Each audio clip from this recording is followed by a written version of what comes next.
好，来看一下目前中美谈判的最新进展哦。人民日报他有讲说，中方带着诚意到了瑞典，诚意不等于没有原则的妥协，磋商有底线，任何的对话谈判都必须在平等协商、互利互惠的前提之下来进行啊。不过有可能现在要再度这个休兵，延长3个月的时间哦。这个是南华早报这边说，根据消息人士这样透露的。那再来看到了这个港媒也讲到说啊，美国的商界领袖哦，可能会在本周去到中国大陆进行访问哦。传出波音的高层哦，其实也在其中啊，准备要去中国大陆，因为这个中国大陆的市场是他们非常重视的嘛。那川普呢，则是对外讲到了，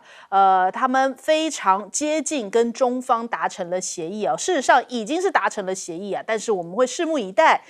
可是呢，这样的协议背后哦，还有一个小插曲，就是本来不是讲说9月3号的阅兵会是中美俄3国一起在这个阅兵场合吗？现在传出可能川普不参加9月份的咯，他要10月份或是11月中。11月份的时候来访问中国大陆哦，就会避开这个9月份的，所以是不是代表着其实谈起来还是很焦灼啦？但是这个讯息面呢，要这个正反两面的这种讯息啊，夹杂的这个对外宣布，制造一些这一种悬疑感嘛。那再来看到了这个美国跟日韩之间的这个关税。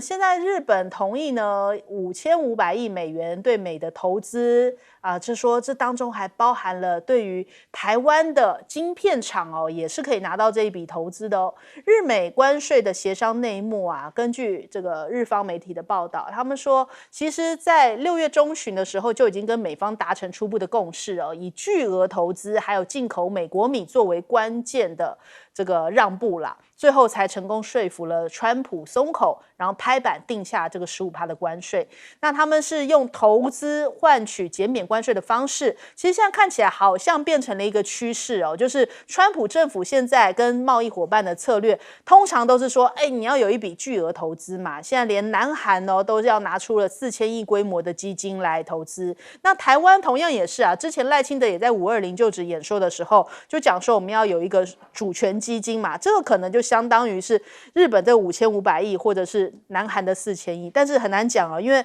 日本本来也是说4000亿，后来变成了5500哦，所以这个4000亿是不是定案，还是只是个起点，很难说。还有这个美韩的高官在7月31号要进行会晤，韩国的媒体讲说啊，现在看起来好像美国要传达还不够的讯息，还在磋商一个超过1000亿美元的，我们就说嘛，4000亿搞不好只是一个基本价，这个从这边开始起跳，所以再加个1000亿上去，可能要个5000亿左右了。那美国还针对这个非原产地的第三国转运货物税，要课征高达40%的惩罚性的关税哦。那看起来虽然是对着南韩这样子讲啊，但是实则是要针对中国大陆，目的是要打击这个绕道出口的模式哦。那主要就是因为韩国这边的这个釜山港啊，常常会有这样子的一个绕道的状况出现，那会不会也因此被波及到呢？南韩恐怕也会因此失去到中国大陆的货源。那欧洲同样现在也是揭晓了他们被课征了15%的关税哦，但是同样也是让步非常多哦。他们已经同意价值7500亿美元的这个美国能源产品，而且呢，在目前的投资水准之上，要再额外投资6000亿美元，采购数千亿美元的军备啊！哇，这个让的幅度非常的大哦。美国商务部长这个讲到，这个卢特尼克说，8月1号开征对等关税是不会延期的，各国的关税将会这个开始实施，那就是8月1号就准备要出发啦。那冯德莱恩也讲说，看起来这个15%已经是最佳结果了，不容小觑了，已经是最佳结果，毕竟也让了这么多嘛，才换到了15%啊，所以现在看起来就是15%，也许就像是日本啊，或者是这个欧洲啊，换到了15%，但是你看看你要付多大的代价来换取这个15%了。我们来问问亮哥，我这个都有进一步的纠缠哦，没有那么顺利了。这个你不要只看美方的说法啊，比如说冯德莱恩今天就传出欧盟有意见，说钢铝税还是50啊，药品不是比照15啊，现在欧盟有声音哦，要求钢铝跟药品都要15%，哦，这个有的吵了，那我跟你讲，那个赤泽亮正，赤泽亮正更悬啊，他出来说5500亿投资美国，那美国拿走90%的利润分配啊，这个对我们有利啊，这赤泽亮正讲的，他说因为里面真正投资的钱非常非常少，都是贷款，啊，他直接自己讲的，或者是政府担保，或者是日本的金融机构去贷款啊。那因为日本现在是负利率，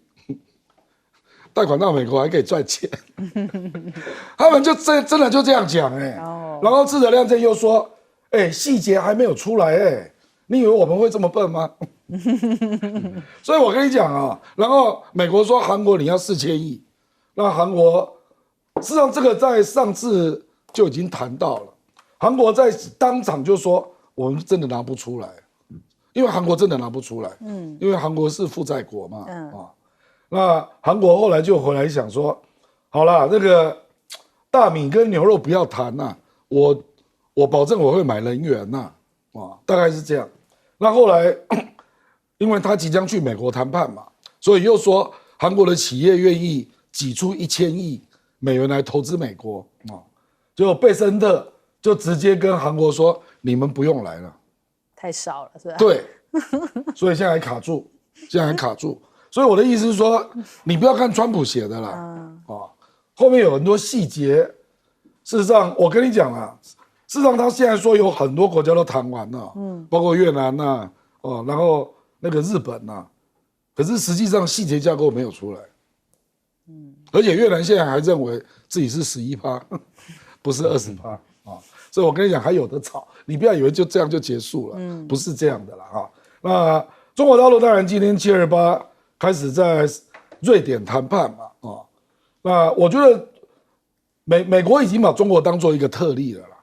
他已经跟关税战脱钩了，所以他就直接跟中国讲说，搞不好我们还可以延3个月，就是表示有很多事情要谈，惹不起。对，然后我觉得他已经把它除外了，他不受8月1号的限制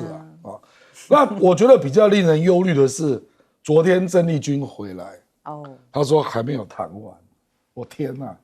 昨天是727他不是说他很难缠，我就还没有谈完嘛，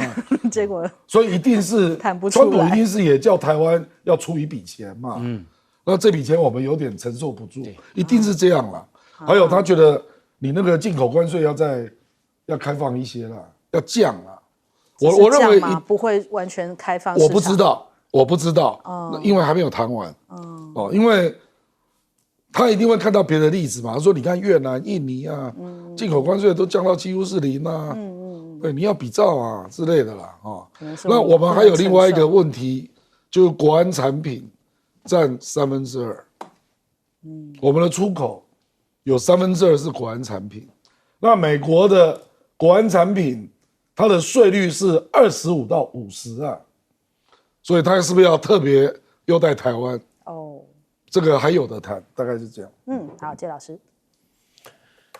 其实看起来，美国现在把它的谈判这个贸易谈判对象已经分成3类。第一类是中国大陆，就是打不过就投降。所以呢，对中国大陆事实上是美国贵，不是中国大陆贵。那第二个就是说这些赚美国大钱，然后呢实力又不如美国的这些欧盟、日本、韩国，这是第2类。第3类呢，就是什么菲律宾啦、越南啦，欲求这些还有印尼，对不对？那菲律宾、越南、印尼都要19%，对，19%关税。然后呢，你家里面的关税就全部给我降到0，对。然后要你买大概买个500亿300亿美金，差不多就过关了。这是第3类第3批。第2批。欧盟、美国、日本、韩国，基本上就是说，你们大概就15%，可是呢，你们的市场也不要全部对我都0开放，你要选择性稻米什么汽车这些东西，农产品牛肉，那可是呢，你要对我进行大量投资，还要大量采购，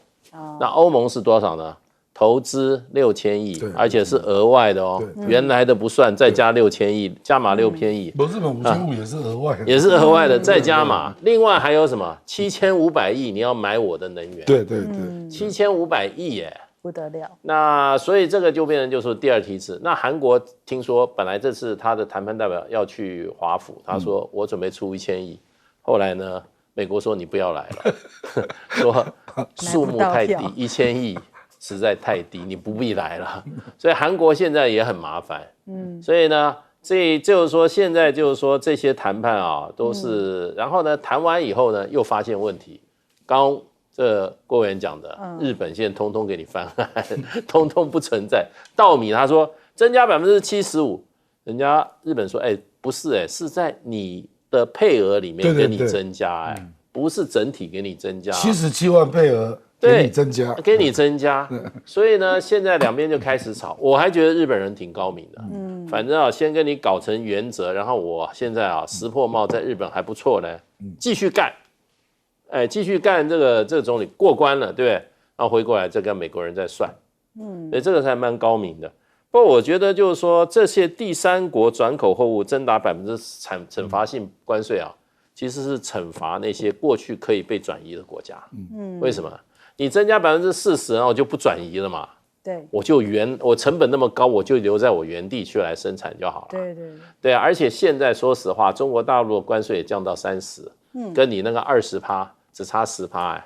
跟你那些什么越南什么加10%，根本就没有必要去啦。所以谁被惩罚？不是大陆被惩罚，是越南、菲律宾这些可能被转口的国家被惩罚了。只有1000亿不能去，那我们郑丽君去，是不是代表已经超过1000亿啊？只能这样解读。来问一下将军，我认为这一次我们要跟美国的这种贸易关税谈判的状况，我认为并不乐观，不佳。你看看，我们看韩国跟我们同质性很高，韩国要对美国投资4000亿美元，你看那么多，然后这个是投资过去，然后这个还要这个利润还要留在美国，就变成这个状况，还要大肆采购美国能源产品、美国的农产品，还要包括美国的畜牧产品，就牛肉跟猪肉。你看，就是开放这3个，你还要开放哦，变成除了要到美国投资，还要开放这些市场，你说韩国怎么办？那么看日本好了。日本投资更多，日本要投资5500亿到美国，也要开放日本也要对美国开放农产品、畜牧产品、能源也是一样。那我们台湾也要这个状况了。那我们台湾在去年对美国的贸易顺差是649亿美元，那韩国对美国的贸易顺差是556亿，韩国比我们赚美国的钱还少一点点，所以我认为不妙，因为我们赚的钱比韩国还多，那美国对关税会比韩国对台湾会比对韩国来得多，你要这样来看，然后也要开放农产品，也要开放猪肉、美猪跟美牛，还有内脏也要开放，还要开放能源、天然气，还有石油，还有油业园都要。你看变成这个状况，我认为按照这3个特色不妙。另外我们来看，这次川普要去中国大陆要去访问的话，带的这些他的这个贸易团呢，这些商业大佬，我认为有一个要买航空产品的话，就是买波音。那买波音买什么？我认为是买广体客机，因为中国大陆现在有C919已经初级量产。那买波音的777、787，还有767，不要去买法国的空中巴士的350跟 A380，你不要去买法国的 A350 跟 A380，要买波音的767、777跟787，都是广体。我讲的都是广体客机，所以变成这个要看中国大陆要买多少波音飞机。然后再考量跟中国大陆之间的这种关税的调整，所以呢，这样来看的话，我认为是美国有求于中国大陆多，拜托你买，拜托你来买，我带着团过去，拜托你来买，不是中国大陆提出来要去买。你要注意看，一个是有所求，一个有所应。中国大陆是应，美国大陆是有所求，美国对大陆是有所求。所以这个状况来看的话，这个主客这个关税的谈判是有它的一个这个出牌的先后。那我们台湾就是出牌出太早，当初把台积电1650亿先丢出去了，那变成我们后面的筹码就相对有限。好，我们先休息一下，广州忙回来。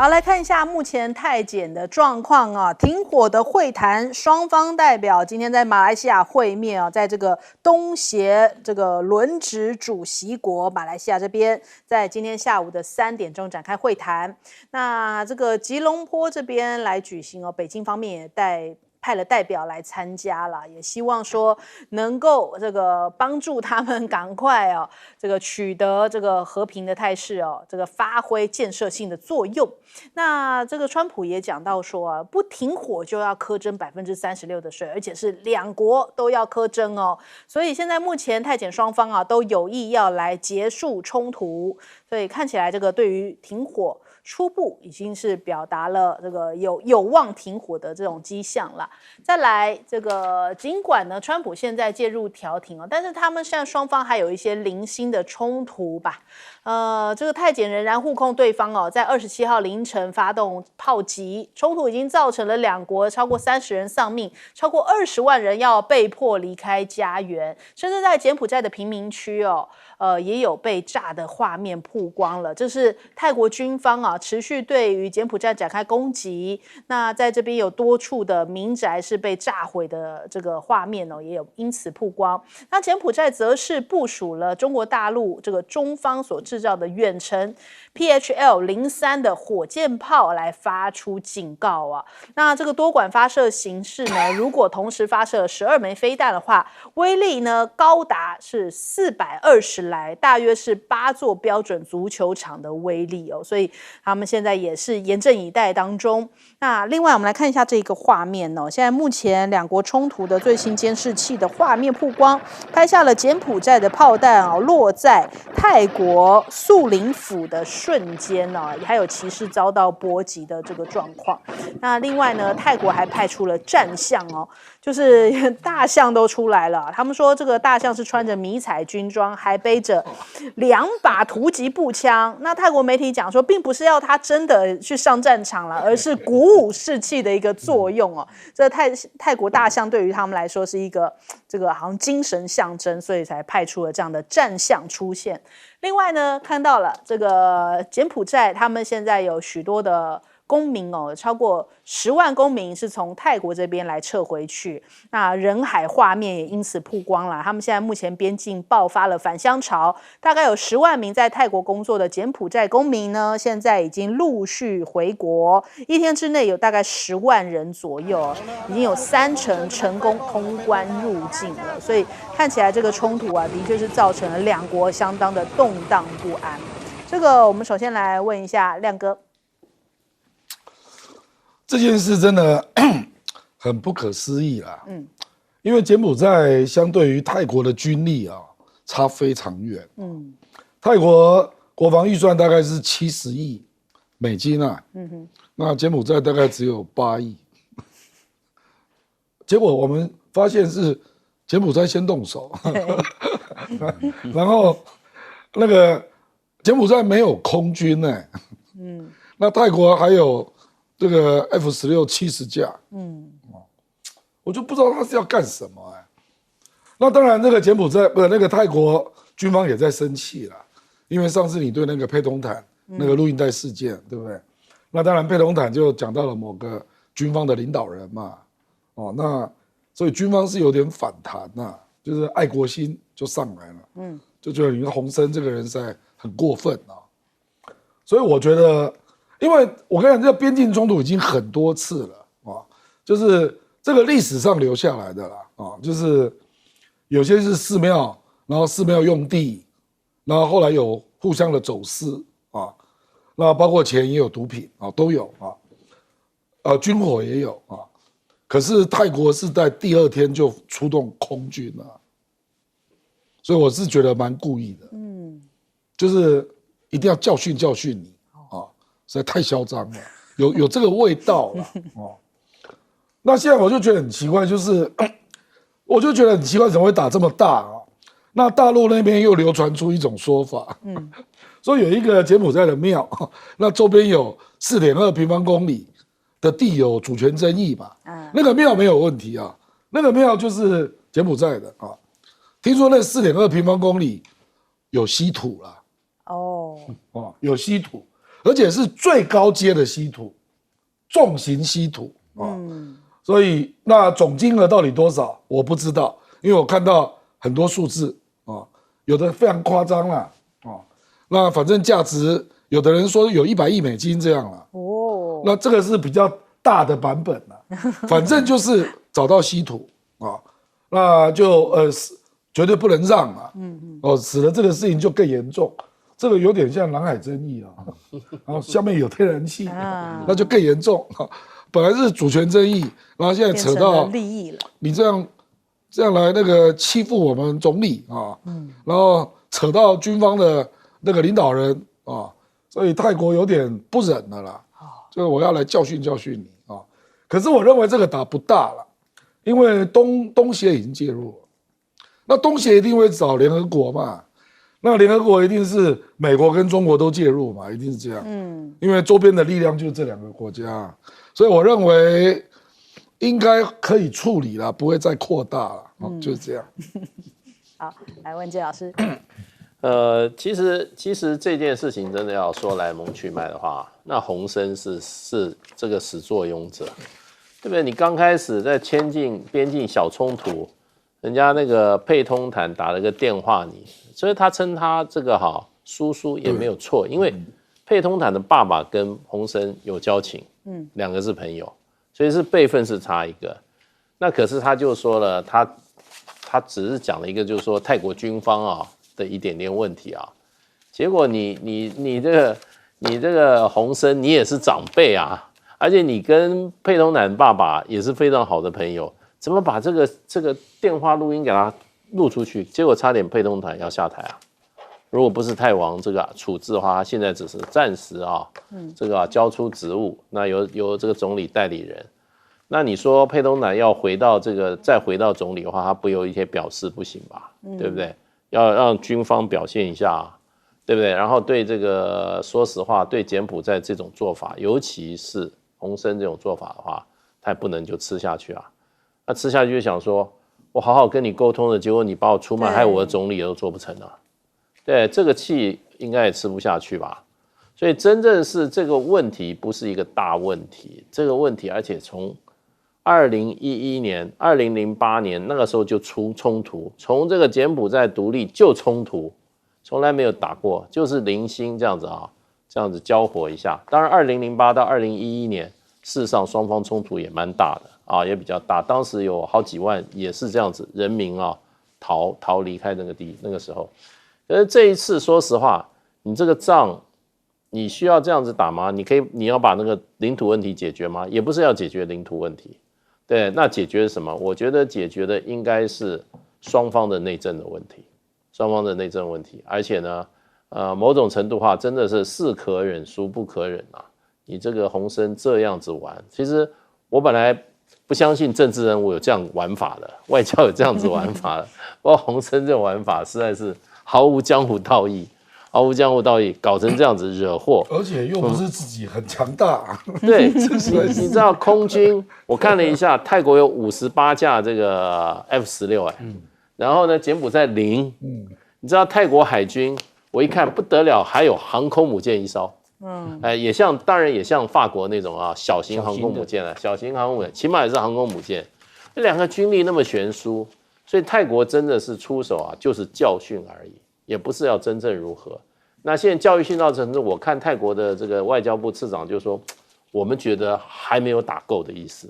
就还要再继续打，气还没全消。不过呢，人家现在马上立刻，马来西亚以这个东协轮值主席说主持和局，承办人马来西亚，副承办人川普也挂名，中国大陆也派人去了，所以就3方来叫这2方不要打了。说实话，这个也不是深仇大恨，只是这个洪森真的做法是有问题，而且洪森现在被他这个一闹以后呢，被挖出来很多问题。有人说柬埔寨国家 GDP 40%是什么？你知道？是电诈，那还得了养了几万电诈人员。现在呢，安全一怎么讲？安全一出现问题的时候这个电诈集团会想要搬离。所以这个其实泰国我是看有一个报道，有一个说法，就是泰国这个做法让柬埔寨的安全问题出问题的时候啊，或者威胁到洪森他这个家族政权的这个时候啊，他这个电诈集团会出问题。有人说这个电诈的背后的大老板就是洪森跟他的相关的这些人在罩着这一批人在做这件事，所以呢，我觉得泰国也是抓紧抓到了这个出手的话，那么不但针对这个双方的这个领土争议有一个交代，另外一个呢，针对洪森家族看他能不能撑得住。那所以我觉得这个里面啊，这个东南亚人，你跟他们接触以后，你会觉得其实他们是很冷静的哦，他们是算计的非常的深的。那像泰国，他们常常就讲一句话：宅烟烟，宅烟烟。什么叫宅烟烟？宅烟就是心冷冷，不要冲动。他每天见面就是说，大家一气氛，告诉他说不要冲动。那他很能够忍，很能够运作。哎，所以我觉得这件事情真的是始作俑者要找出来，就是洪森。来做下这件事，你让人家怎么样对你嘛，对不对？所以呢，这件事我认为差不多了。然后说实话，也有一个下台机会，因为川普先生又拿36%关税，大家讲说我打这个仗还没赚的，还没有那36%赔得多呢，那打下去有什么意思呢？对，所以我觉得差不多了，哎，差不多了。好，来问将军。这个柬埔寨跟泰国有这个边境冲突，因为他们这个小打小闹已经100多年了，都没有搞定，偶尔都会有一些偶发性的冲突发生。817公里的边境线嘛，又是为了那2个大庙，那个印度庙在那边争。然后在这一方面，柬埔寨也知道这个是个有限度的战争，有限度的冲突，它的规模不是到战争，只是冲突。那干脆就是在短时间内尽洪荒之力嘛，把 PHL 洞山把它抬出来往那个泰国的地方射，反正最远可以打到70公里了，赶快那个泰国居民马上后撤啊，因为他那个 PHL 洞山准不准还另外一回事情呢。他这刚好也是柬埔寨第一次在战场上做使用，这个柬埔寨的军力是弱了，经费少，规模小，训练也差，然后人数本来就比泰国大概就有泰国的1/3，所以这样子的话，那既然是这个柬埔寨也看出来这是有限度的，那赶快打一打吧，把这个力量发挥出来。所以泰国有优势，但是问题是时间短暂。那这样柬埔寨是弱势，但是时间也是短，那所以大家也尽洪荒之力拼一下吧。这样的话，泰国占的便宜就不会很多。但不要忘了，这个柬埔寨跟中国大陆还有这个有某种程度的军事合作。它的云朗海军基地还是中国大陆帮他盖的嘞，帮他盖了4年呢，规模还不小了，77公顷哦，那个腹地，它那个港口那个腹地有77公顷，相当大，就还那个中国大陆出的钱。那这一次如果是小打小闹完毕之后，我想柬埔寨会向中国大陆开一个武器清单，又要向中国大陆买武器了，因为还要面对的是泰国，泰国有这个向美国买的现代化的武器，还有向美国买的无人机，柬埔寨没有，柬埔寨还是一个打越战模式，泰国倒是比柬埔寨这一方面这个武器装备来的先进的多一些，所以柬埔寨我看他经过这一次教训之后，他这一次边境的这个冲突，柬埔寨会吃一些亏，死的人会比泰国多。那这样的话，战争中国打完了一天，那这个清单要向中国大陆，所以中国大陆的扮演的角色会越来越重。它不只是区域安全，也变成武器出口的一个来源国了，尤其是在东南亚地区。为什么？因为相对的买这些武器啊，也相对的买了一张小小的保单出来了，而且又是地缘战略的这种地缘战略的关系那么近，中国大陆还卖到中东，还卖到非洲，卖到埃及，还卖到塞尔维亚那边去了，都卖那么远了，那么近。在柬埔寨，而且还有云朗的海军基地，还有跟中国大陆跟柬埔寨也有在这个军事演习上面有某种层次的合作演习，所以在这方面，柬埔寨将来对中国大陆的军事依赖会增加。你看，中国大陆已经供应它 PHL 洞山的这方面的，我们讲的火箭炮，这个是算现代化的，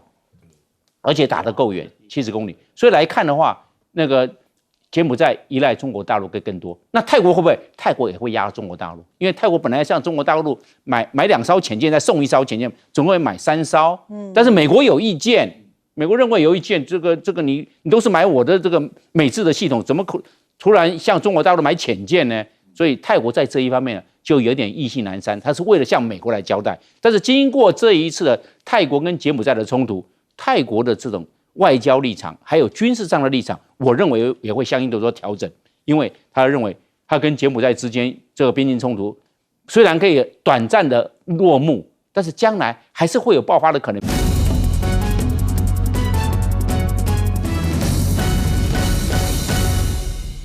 欢迎收看《新闻大白话》，我是主持人翟轩，马上来欢迎一下这个阶段加入我们讨论来宾。先大使谢文吉，翟先好，各位朋友大家好。前空军副司令张延廷，翟轩好，大家好。还有耶鲁政治学博士郭正亮，稍后加入我们。好，我们来看看这是不是就是赖清德的政治性格因为现在大家都在检讨说，哎呀，这一次民进党的大罢免大失败呀，有一部分原因是不是因为你的团结10讲前4讲讲得很离题呀？老曹都这样说你了，可是呢，没想到啊，这是给大家给等到了。他要继续讲了呀！哎呦，千呼万唤呐！本来呢，之前是已经到第5讲，然后因为台风给取消了嘛。他们说现在接下来要继续启动，从外交议题继续开始讲哦。不知道接下来是要讲成什么样子了哟？因为现在真的是面临到外交的这个直接面对到的就是关税问题嘛。8月1号马上要来啦。那我们看到了这个《镜周刊》呢报道说，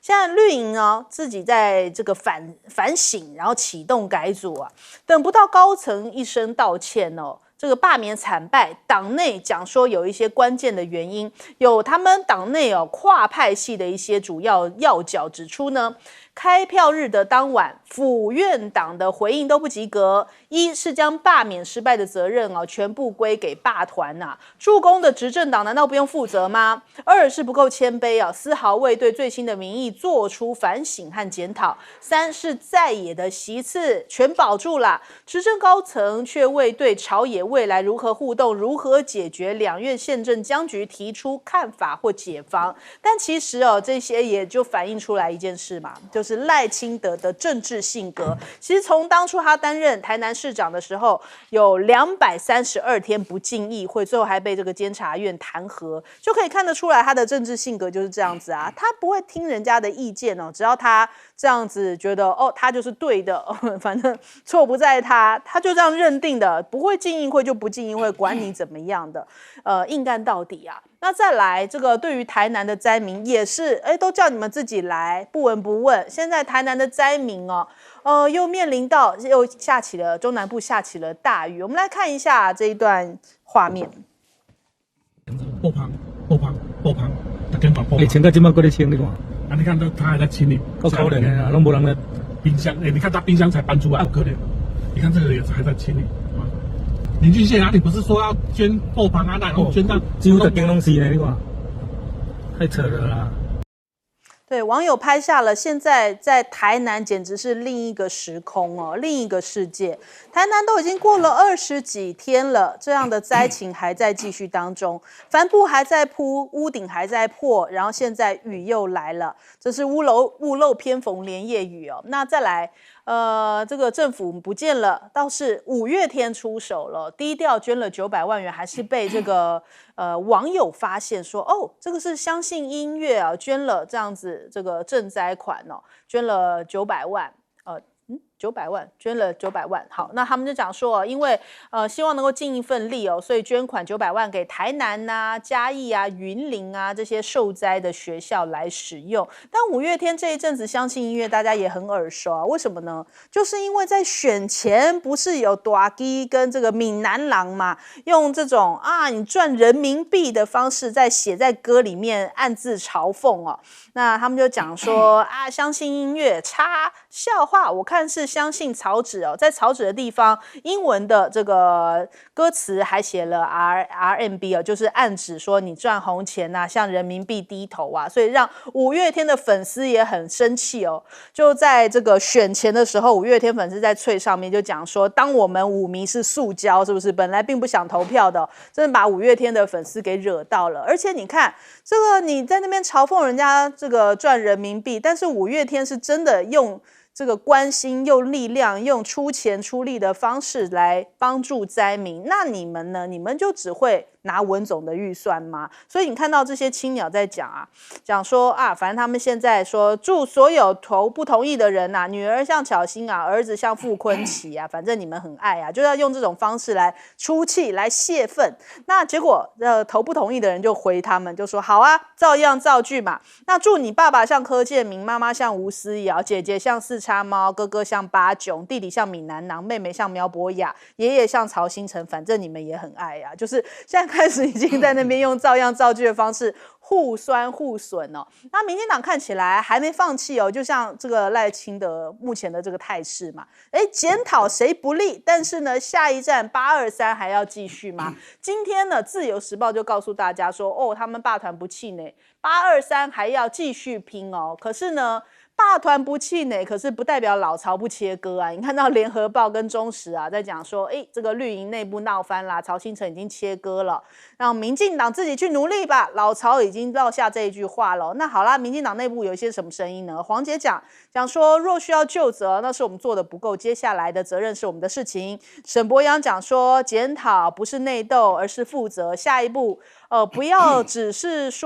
在说反省，而是要拿出行动哦。那民进党他们说现在有这样的这个分析报道，讲说好像现在又要重整旗鼓哦，就是说要接受大罢免的100万公民啊，这23个罢团是民间自主成立哦，送出2阶91万多份，同意的人却有161万多，所以民进党等同接受了这个100万公民大军哦，要讲这样子士气比较有啦。那再来，他们还讲说第2波罢免投票包含了罗明才啊、新竹啊、台中这边有严宽恒嘛、江启臣、杨琼英哦，所以另外还有这个重启核3的全民公投，但是谁胜谁负，还是说又再次会重创赖清德呢？我们先来请教一下亮哥怎么看这个第2阶段罢免。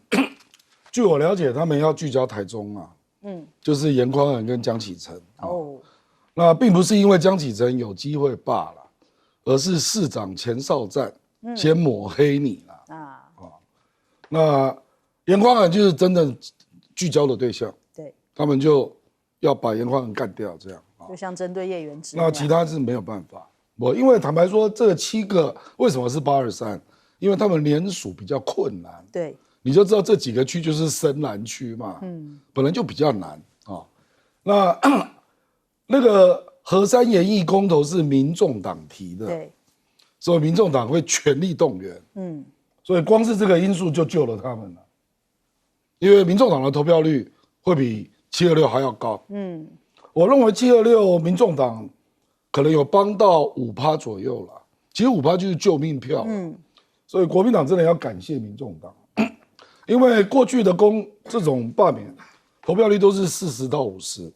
那这次是50到60，对，我觉得民众党真的是发挥了蛮重要的力量，而且最后喊那句口号，连我都会心动，感动哦，说你若不出来，阿北出不来。这句话厉害啦，你若不出来，阿北出不来，这个是非常明显的小草动员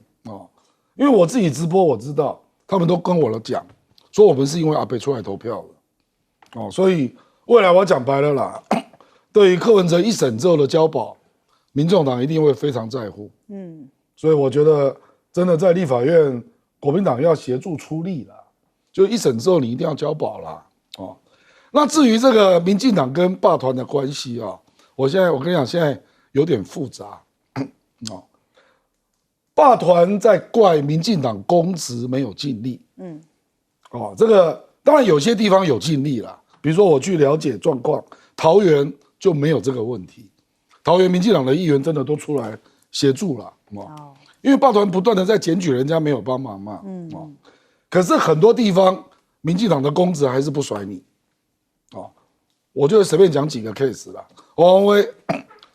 威没有被罢免，很多人青鸟就怪王世坚。说王世坚你没有帮忙之类的你知道我意思了黄建斌怎么会投那么少因为没有看到刘兆豪跟赖坤城在帮忙为什么？因为内定是庄瑞雄要选。我跟你讲，这种事情多嘞。叶元之连吴思瑶都跳过来帮忙，为什么？因为戴伟山要选。何伯文也认为自己有机会。罗志正呢？没有看到罗志正大量在扫街吗？所以我跟你讲，第一个是霸团认为民进党没有尽力，那因为霸团的能量没有那么大嘛，霸团最多就是动员个15%，那往上的就要民进党来弄嘛，这个是霸团的观点嘛。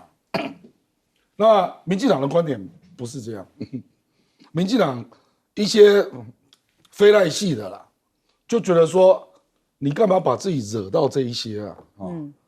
惹到自己变得很民粹、嚣张、反智，那这种形象现在都贴到民进党身上了啊，好像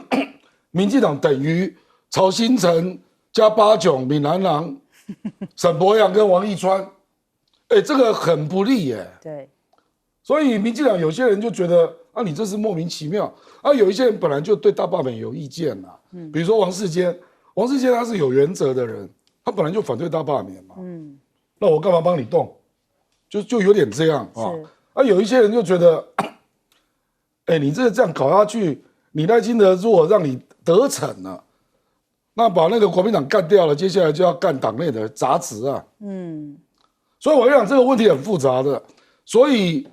不可能到此为止了，不可能只到林右昌辞职了，绝对不可能啊。好，来问谢老师。因为这大罢免的话，有一个苦主啦，姓曹，曹兴诚，我真的很怕，我真的很怕他又去申请另外一国外国国籍了，台湾待不下去了，国民党还不待见，民进党他也不待见，他蓝绿都不待见，他在不用怕，人家有钱啊。他问题他自己也出钱啊，对不对？你以为小草这些人哪来的钱啊？对不对？有他自己有责任。那说我就是提供一些资金嘛。对啊，他就出钱啊。然后呢，真的，你看哈，这个明明是一个民进党发动的，对不对？然后最后失败的时候变成伟大的公民运动，跟民进党切割，那公民运动，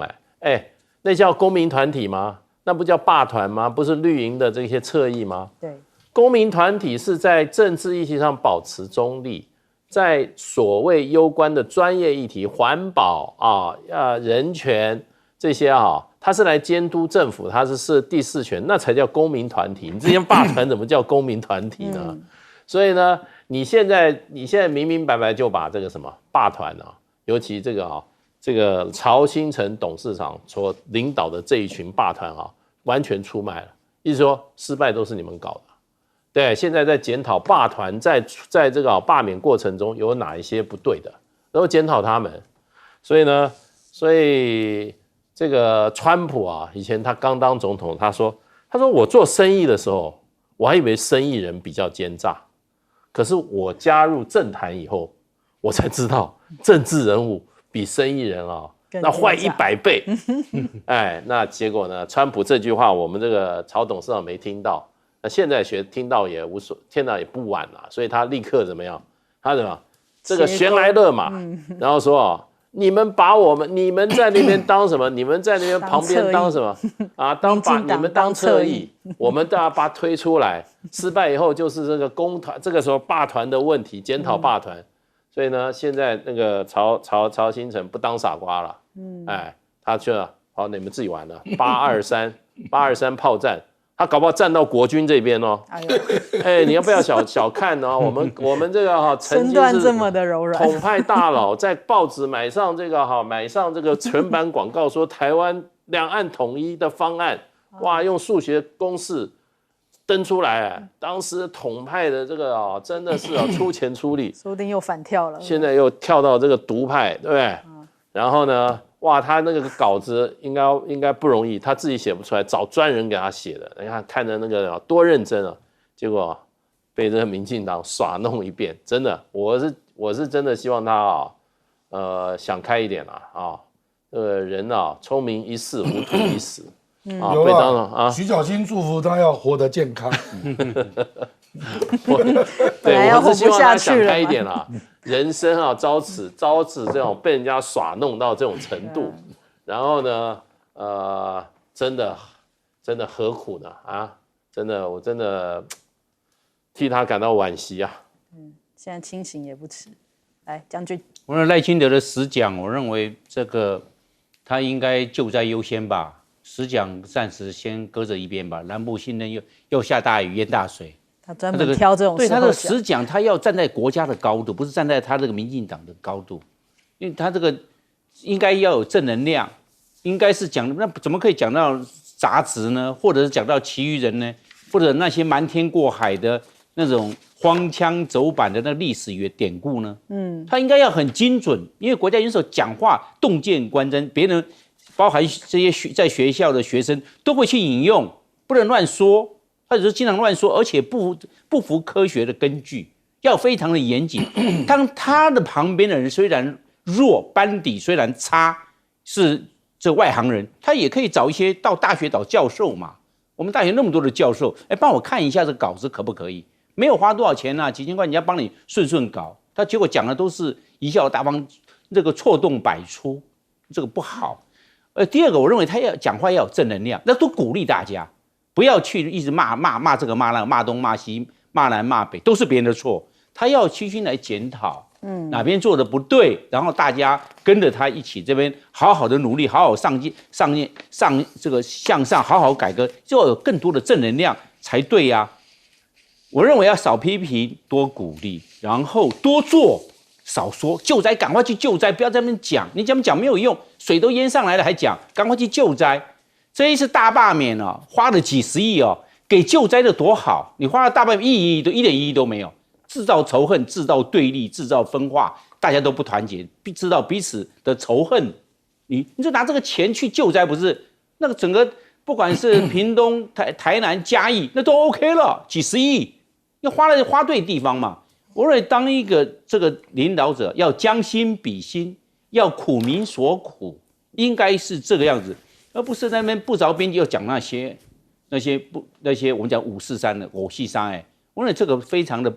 不对。你看看那个南部的地区，我看，因为我是台南人，我台南出生，台南教育，台南长大，我就打电话给他们，我有很多朋友同学都在那边啊。我问他们，他说起码台南那种退步啊。就是没有以前那么进步，很多的建设都还是很落后那钱到哪里去了？